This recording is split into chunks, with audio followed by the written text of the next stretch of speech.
একটা মানুষের সাথে দেখা করবার আগেই তুমি সেই মানুষটাকে স্বপ্নে দেখেছো। এমন কি হয়েছে কখনো তোমার সাথে, বা এমন কোনো গল্প কি তুমি শুনেছো যে একটা মানুষ, যে মানুষটা এই মুহূর্তে আমার জীবনে একটা খুব ইম্পর্টেন্ট একটা পার্সন, স্পেশাল পার্সন, আর এই মানুষটাকে আমি আগেই স্বপ্নে দেখেছিলাম। এই পৃথিবীতে না অনেক জিনিস এমন হয় যেটা অনেক সময় শুনলে তো বিশ্বাস হয় না, কিন্তু এরকম প্রচুর গল্প আছে। আমি জানি না তোমরা কতজন এরকম টাইপের গল্পতে বিশ্বাস করো, পাস্ট লাইফে বিশ্বাস করো, টুইন ফ্লেম বা সোলমেট রিলেশনশিপে তোমরা বিশ্বাস করো, কিন্তু আমি খুব ডিপলি বিশ্বাস করি। আমি বিশ্বাস করি যে পাস্ট লাইফ হয়, আর অনেক সময় আমরা এই লাইফেও ইন্ডিকেশন পাই নিজের পাস্ট লাইফের। তো আজকে এমনই একটা গল্প তোমাদের সাথে আমি শেয়ার করব, যেটা জানি না বিশ্বাস করা যায় কি যায় না, একটু অদ্ভুত, কিন্তু আমার খুব ভালো লেগেছে। আর আমি জানি না যে ছেলেটা যে কথাগুলো বলছে কতটা সত্যি, কিন্তু ছেলেটার ভয়েসে, ওর কথাবার্তায় একটা অনেস্টি ছিল, তাই আজকে এই গল্পটা তোমাদের সাথে শেয়ার করছি। নমস্কার, আমি সুমন্ত। আজ রাতে তোমাদের সাথে সুমন্ত থাকবে, বেশি কিছু করতে হবে না, জাস্ট হেডফোনটা নিজের কানে লাগিয়ে নাও আর এই গল্পটা মন দিয়ে শোনো।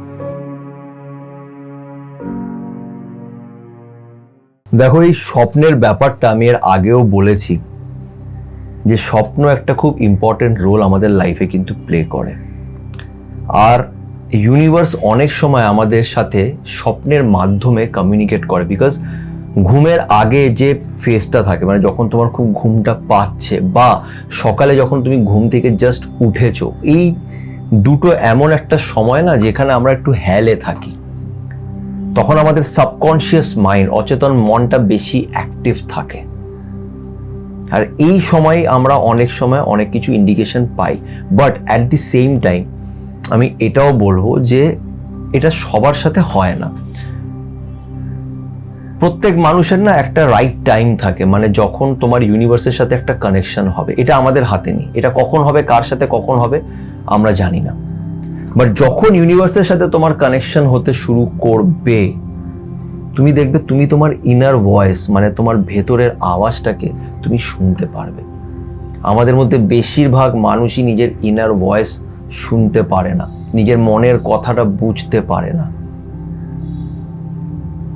বাট যখনই তোমার সাথে এমন কিছু হবে, যখন তুমি হয়তো অনেক একা হয়ে গেছো, অনেক লোনলি ফিল করছো, তোমার লাইফটা সাডেন চেঞ্জ হয়ে গেছে, তখন তুমি বুঝে নেবে যে কোথাও না কোথাও হয়তো ইউনিভার্সের সাথে তোমার কানেকশন হয়ে গেছে। আর এই বিষয় নিয়ে আমি একটা ভিডিও বানিয়েছিলাম যে ইউনিভার্সের সাথে তোমার কানেকশন হলে কিরকম ইন্ডিকেশনস বা সাইন তোমরা পাবে।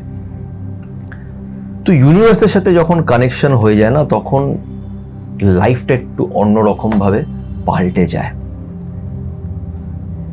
আর এটা আমি কেন বলতে পারছি, বিকজ আমিও নিজের লাইফে কিছু এক্সপিরিয়েন্স করেছি বলেই এই চ্যানেলটা খুলেছি, আর এই চ্যানেলের মধ্যে আমি নিজের এক্সপিরিয়েন্সেসগুলো অনেক রকমভাবেই তোমাদের সাথে শেয়ার করেছি।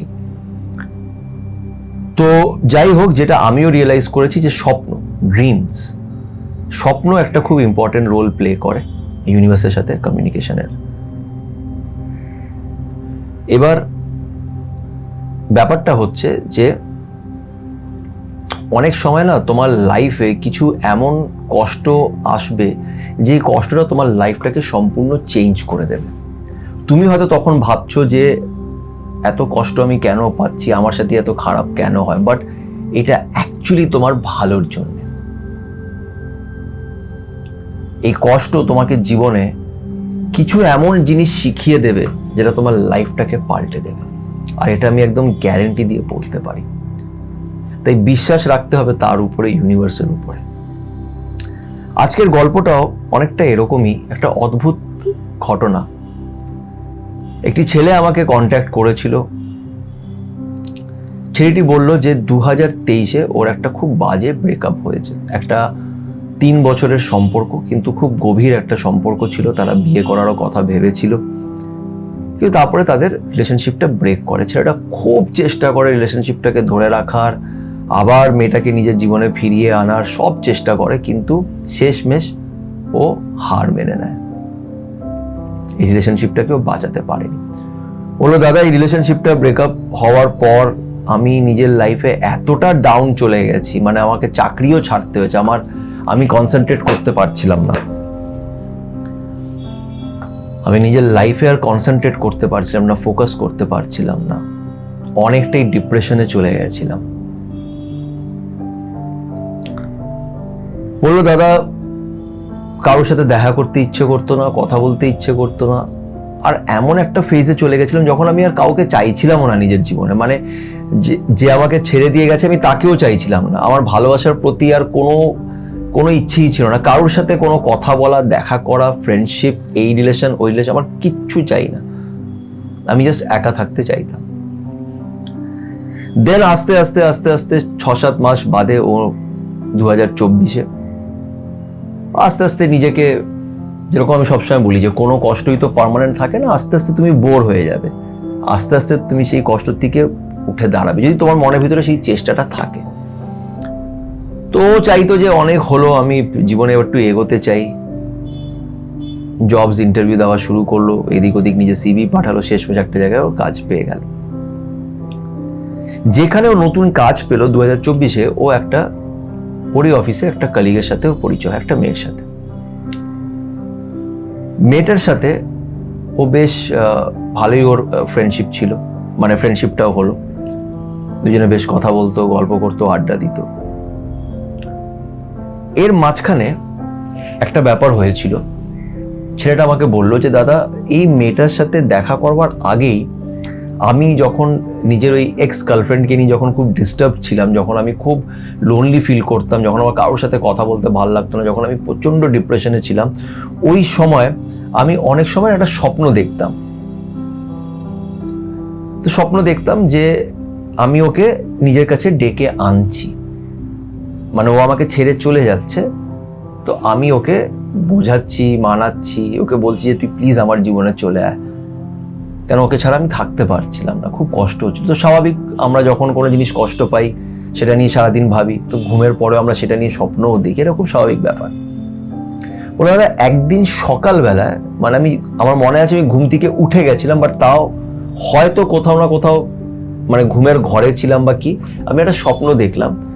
এই স্বপ্নতে আমি আমার এক্স গার্লফ্রেন্ডের মুখটা দেখিনি, আমি জাস্ট পিছন থেকে দেখছি, মানে ও সামনে একটা ঝিলের মতন জায়গা আছে, একটা কোনো লেক বা ঝিল, ওখানে ও দাঁড়িয়ে আছে, ও শাড়ি পরে আছে, পিছন থেকে আমি ওকে দেখতে পারছি, ও জলের দিকে তাকিয়ে আছে, আর আমি ওকে দূর থেকে দেখছি যে ওখানে দাঁড়িয়ে আছে, আর আমি চেয়েও ওর কাছে যেতে পারছি না, ওকে আর ডাকতে পারছি না, ও ঘুরে আমার দিকে তাকাচ্ছে না, মুখ ফিরিয়ে ওই দিকে তাকিয়ে আছে। এরকম একটা স্বপ্ন দেখেছিলাম, সেই স্বপ্নটা দেখে আমার খুব কষ্ট হয়েছিল, বিকজ আমি কিছুতেই ওর কাছে যেতে পারছি না, মানে আমি যাওয়ার চেষ্টা করছি, এবার কিছু একটা ভাবে আমি আটকে আছি। আর ওই স্বপ্নটা দেখার পরে আমি এটা রিয়েলাইজ করলাম যে হয়তো ও আর কোনো দিনও আসতে পারবে না, ও মুখ ফিরিয়ে নিয়েছে। এতদিন ওর মুখটা দেখতাম, ও কথা বলতো, এই করতো, আমি ওকে বোঝাচ্ছি স্বপ্নতে, কিন্তু সেদিন আমি দেখলাম যে আমি ওর কাছে আর যেতে পারছি না, ওইখানেই মুখটা ওইদিকে ঘুরিয়ে দাঁড়িয়ে আছে। এই স্বপ্নটা আমি দেখেছিলাম 2023-এর সময়। 24-এ গিয়ে আমার একটা মেয়ের সাথে পরিচয় হয়, ওরই কলিগ, তো ওখানে ওদের মধ্যে বন্ধুত্ব হয়, আড্ডা হয়, বেশ ভালো, ওরা ক্লোজ ফ্রেন্ড হয়ে যায়। ওরা ক্লোজ হতে হতে হতে হতে তাদের মধ্যে একে অপরের প্রতি অনেকটাই বেশি ফিলিংস জেনারেট করে, কিন্তু কেউ কাউকে প্রপোজ করে না বা কিছু বলে না, বাট ফিলিংস জেনারেট হয়ে যায়। আর এই ফিলিংসটা জেনারেট হতে হতেও 2025 মানে 24 ওদের দেখা হয়, মিড 24 মানে জুলাই ফুলাইতে, 2025 স্টার্টিংয়ে 6-7 মাস ওদের এমনিই চলে গেছে। দেন আস্তে আস্তে ওদের মধ্যে ফিলিংটা জেনারেট হয়, কিন্তু কেউ একে অপরকে প্রপোজ করে না, ছেলেটা তো একদমই করে না, বিকজ ছেলেটা বলে যে আমার আর সাহস ছিল না, আমি আর করিনি, যে কি দরকার বাবা, যেরকম আছে চলুক, আগে দেখা যাবে।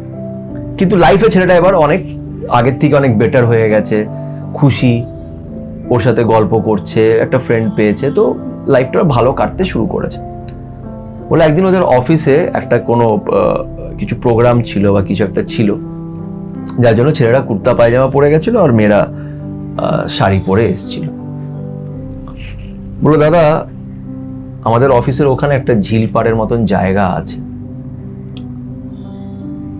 আমি আর ও ডিসাইড করলাম অফিসের পরে দেখা করবো, প্রায় দিন আমরা দেখা করতাম। তো এবার সেদিন কি হলো, ছেলেটাকে হঠাৎ করে ওর বস বলে যে তুমি একটু দাঁড়াও, তুমি একটু পরে বেরিও, একটু কথা আছে, কাজের বিষয়ে কিছু কথা আছে। তো মেয়েটা বলে ঠিক আছে তুই আয়, আমি যাচ্ছি, আমি ওখানে লেকে অপেক্ষা করছি, তুই ওখানেই আয়, তারপরে আমরা বেরোবো একসাথে। তো ছেলেটা বললো ঠিক আছে তুই যা, আমি আসছি। তো ছেলেটা যখন আধ ঘন্টা পরে ওই লেকের দিকে যখন গেল, ও বললো দাদা তুমি বিশ্বাস করবে না, একদম ওই সিনটাই আমি দেখছি, এক্স্যাক্টলি ওই সিনটাই, ওই মেয়েটাই যাকে আমি স্বপ্নে দেখেছি। আমি তখন পিছনটা দেখেছিলাম, সামনে মুখটা দেখতে পারিনি, কিন্তু এক্স্যাক্টলি এটাই ছিল। ওর ঠিক ওইভাবেই জলের দিকে ওইদিকে মুখ করে দাঁড়িয়েছিল। আর আমি এটা ভুলেও গেছিলাম, বললাম আমি, ছেলেটা বলছে আমি প্রথমে ভুলে গেছিলাম, আমার কখন মনে পড়লো, আমি যখন লেগে তখন ঢুকলাম, ওখানে দাঁড়িয়েছিল, আমি ওকে এখান থেকে একবার আওয়াজ দিলাম, ওর নামটা রেখে আওয়াজ দিল যে আয় চল বেরোই। মেয়েটা শুনতে পারছে না, ও ঠিক ওই দিকে সামনে দেখে দাঁড়িয়ে আছে। ওই দিন স্বপ্নতেও ঠিক এরকমই একটা সিন হয়েছিল, ঠিক এরকমই হয়েছিল। ছেলেটা ওকে ডাকছিল কিন্তু মেয়েটা শুনতে পারছিল না। ও ভেবেছে এটা ওর এক্স গার্লফ্রেন্ডকেই দেখানো হচ্ছে এই স্বপ্নতে, কিন্তু অ্যাকচুয়ালি এটা ওর ভবিষ্যৎ ছিল, পাস্ট নয়। বললো এক্স্যাক্টলি ওই দৃশ্যই দাদা, ঠিক ওরকমই, ওইভাবেই ও দাঁড়িয়েছিল, যে দৃশ্যটা আমি আগেই স্বপ্নতে দেখেছি। বলে আমার গায়ে কাঁটা দিয়ে উঠলো।